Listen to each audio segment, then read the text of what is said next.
Hey, welcome back. I'm Ibnul J. Farabi, and this is Echoes of the Ancients. You know, living in New York, you get used to finding things. A lost glove on the subway, a $20 bill on the sidewalk.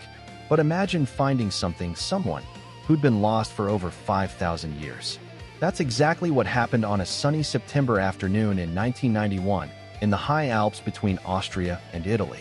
Two hikers, Helmut and Erika Simon, spotted a brown shape in the meltwater of a glacier. They thought it was a doll, maybe a discarded mannequin. It was, in fact, a man who'd been lying there, frozen in time, since the Copper Age. We know him as Ötzi the Iceman, and for decades, we thought he was a peaceful shepherd who'd simply frozen to death in a storm. We were wrong. Ötzi was murdered, and today, we're going to walk through his final, frantic hours. So let's step back, way back, to around 3,300 BCE. Ötzi was about 45 years old, which was pretty old for his time.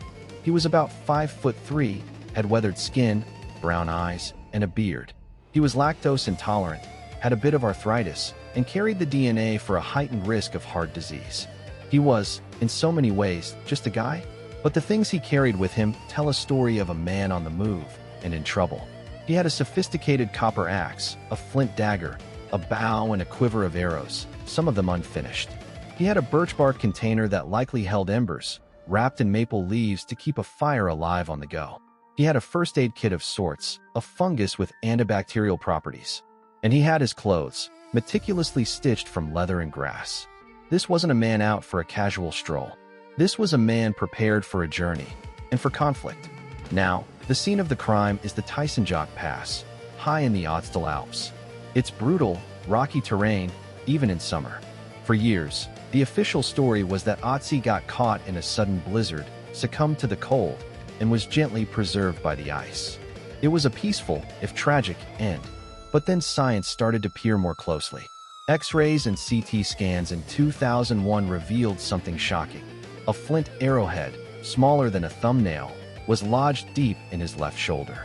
It had severed a major artery. He would have bled to death within minutes. This wasn't an accident.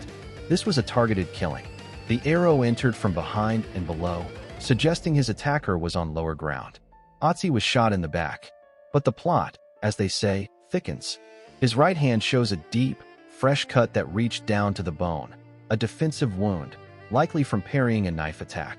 He had bruises and cuts on his face and chest. And then there's the blood. Not his own. Forensic analysis found traces of blood from at least 4 other people on his gear. One person's blood was on his dagger. 2 different people's blood was on one of his arrows.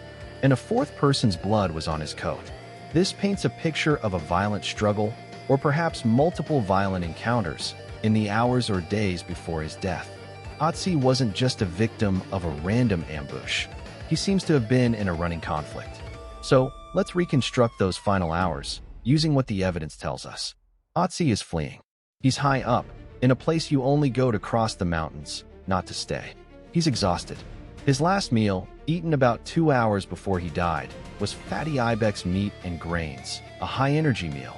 But pollen in his gut shows he ate it at a mid-altitude forest, not up on the pass. So he ate, and then he climbed, and climbed fast. He's being pursued. At some point, there's a close-quarters fight. He grabs a blade, inflicting a wound on one attacker, getting a deep gash on his own hand in return. He manages to break away. Maybe he thinks he's lost them. He's ascending the rocky pass, the air getting thinner. And then, from below, comes the shot. The arrow strikes with a dull thud. It punches through his back, severs that artery. He might not have even heard the bowstring. The shock would have been immense. He collapses, probably against the rocks. He has time, maybe a few minutes of consciousness, to do some final things. He carefully lays his precious copper axe and his birch bark container beside him. He's not splayed out as if he fell. He's positioned as if he settled himself. His killer, or killers, do not approach. They don't take his incredibly valuable axe. They leave him. Was it fear? Respect? Or were they just sure the job was done? Ötzi bleeds out into the hollow. The cold, already present, begins to seep in. A light snow falls, covering him. Then more snow. Then the glacier forms, and for 53 centuries, he sleeps. What was it all about? That's the question that haunts me. As an engineer, I look at the evidence like a system: inputs, outputs, stressors. The copper axe is a huge clue. In 3300 BCE, copper was the pinnacle of technology. It was power, wealth, and status, all forged into one tool weapon. Owning that axe meant Ötzi was someone important, perhaps a chieftain, a trader, or a skilled metallurgist himself. Maybe he was a threat to someone's power. Maybe the conflict was over resources, over trade routes that snaked through those very mountains.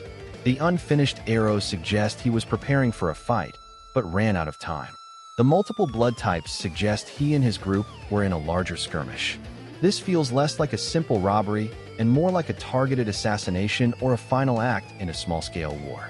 Sitting in my apartment in Brooklyn, looking out at a completely different world of steel and glass, I find myself gripped by the humanity of it all. The scale is ancient, but the emotions are timeless.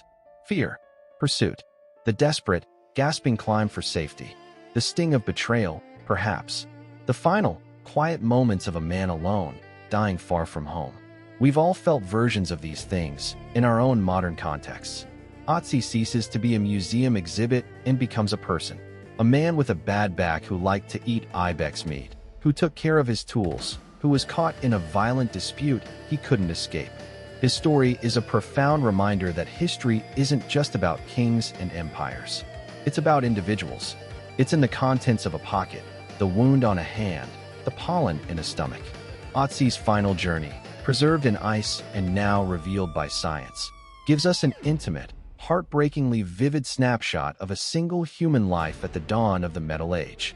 He connects us, across an unimaginable gulf of time, to the universal realities of conflict, technology, and mortality. Thank you for walking those last miles with Ötzi with me today. I'm Abnul Farabi. If this story resonated with you, please share this episode with someone who loves a good mystery from the deep past. For more stories that connect the threads of humanity across time, make sure you're subscribed to Echoes of the Ancients, wherever you get your podcasts. This show is produced by Light Knot Studios. You can find more of our work and support independent storytelling at lightknotstudios.com. Until next time, take care.